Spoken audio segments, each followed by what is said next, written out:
Hey everybody, welcome back to Pass Money. This is Kirby. That's Alex.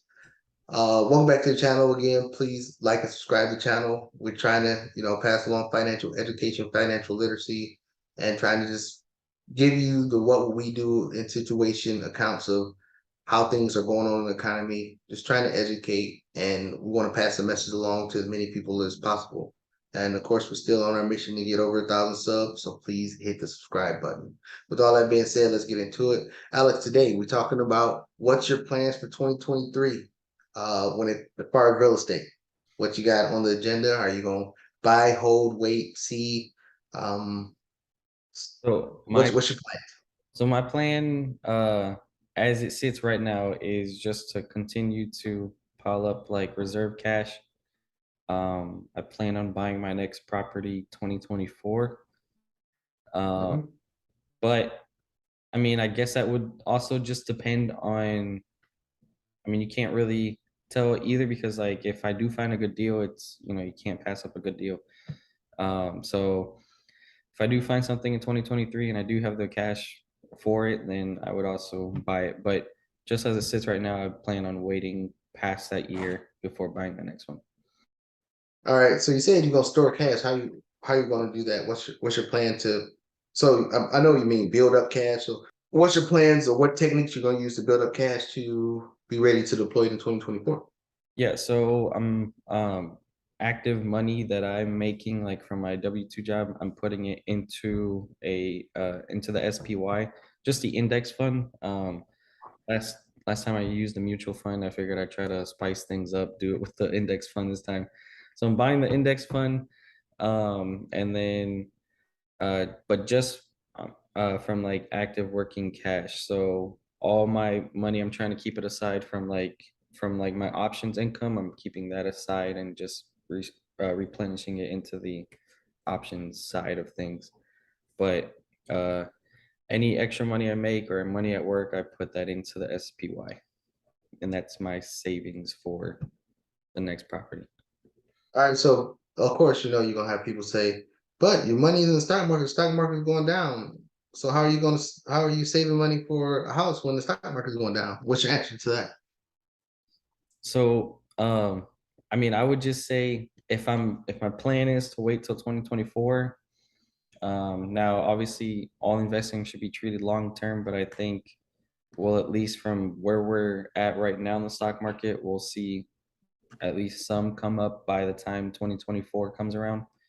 Um, so that's just optimistic of me, but that is my view on it. Now, I do have some cash that I have saved aside, and I'm putting a little bit cash into that as well, like into just I guess a high interest savings account. Um, but yeah, I'm not really scared of the market because I actually want to buy more of the SPY right now while it's down. Right. Yeah, Uh, understandable. All right. So when you get back on the market in 2024, what are you looking for as far as an investment?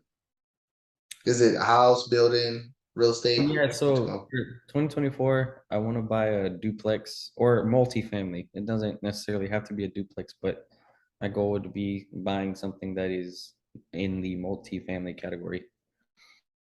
All right, and then you plan on doing investor finance at 25% down? Do you plan on just saying, "Hey, I saved so much money, I'm just gonna pay it for it in cash"? How you gonna do it? Oh man, yeah, I know, right? Gosh. No, I probably 25-30% down would be my goal. Okay. Or I might pull a Kirby and just pay cash. Who knows? Yeah, nah, it's a method behind the madness on those, man. It was, yeah, it's crazy. I mean, I mean, we'll get that into it in another video, but I think it would I just depend on how much cash flow I could have. You know what I mean? If I have to put, right.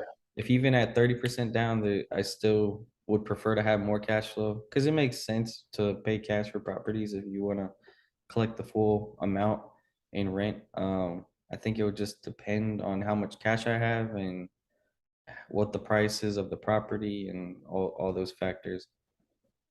Yeah, and to me, and again, that's when I was just totally, Dave Ramsey method. I mean, it made sense. If you don't want the headache, you don't want the pressure, and you don't want the anxiety of wondering if you're gonna have money to pay the mortgage or whatever, then paying in cash is the best way to do it. It's stress free. It's no, but that's not. But now that I've come more mature in finance, and I start learning other methods and things like that. If you structure it right and you got everything set up correctly, 25-30% down. Again, of course, like you said, is based on cash flow and how that works. But I think that's gonna be a good deal. What do you have an area that you're already scoping out? You gonna try to get it close to your last rental property? Um, I was kind of thinking I want to go maybe look up in the Georgia area. Um, I think I could find better deals up that way. Right. Or you can try to convince the your neighbor next door to sell you his property. Yeah, right. Yeah, or that. Yeah. Yeah. So for me, 2023, I'm looking for creative deals. I mean, of course, I will buy the traditional way only if, and like we said in previous videos, for investors, it can get up to 7, 8, 9% as far as, mortgage rates, especially when you have a large portfolio and things like that. I'm looking for creative financing deals. I will do a traditional deal with that high, well, what we consider high interest rates. It's funny, I was talking to a guy last night. He was in his 70s, and then he says, "Oh man, 9% mortgage rate is nothing." And then I said, "You're right. If you lived through the 80s, then mortgage rates was 20% then, and that was considered a good rate." So that's so 9% is a walk in the park for them. Yeah, But I will go up there on the 9%, but it will have to be a deal that the cash flow have to be outrageous for me to go, and it give me cushion to make mistakes. Make mistakes meaning that, hey, if two tenants left, like let's say if I had a fourplex and 50% of my occupancy left, that the other 50% could still cover the debt coverage for the property. It had to be something like that. It had to be a great, great deal right. to for me to capture something like that. But like we talked about, I'm willing to do seller financing. I'm willing to do subject to. I'm willing to do a blended rate. Creatively to do that. I'm willing to try everything, as long as the property cash flow. But as far as me, I like you have been storing capital, probably not at the rate you've been doing it.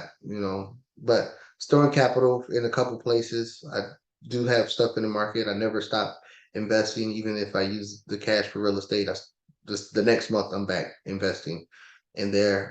So I'm storing capital, but instead of with all the new cash flow that I have coming in, I didn't what I've been putting into the mutual funds and stuff like that for real estate, I still put that money in there, but the new cash flow I have coming in, I just actually have it sitting in cash to set up for a quick turnaround for 2023, depending on how bad the recession get. I got capital to do a 50-40-10 deal, to do a creative financing deal, to go and talk somebody down and be able to do something subject to something creative that way. So I don't have that portion of the new cash flow I have coming in going into the market, because I don't know how deep, how fast, or how this market will turn out. And I'm not going to turn it to 2020, 2021 where I'm racing out to get deals. I'm just sitting here waiting methodically for a deal. But if if I need capital right now, I'm just going to use it to deploy it to do one of those creative financing deals.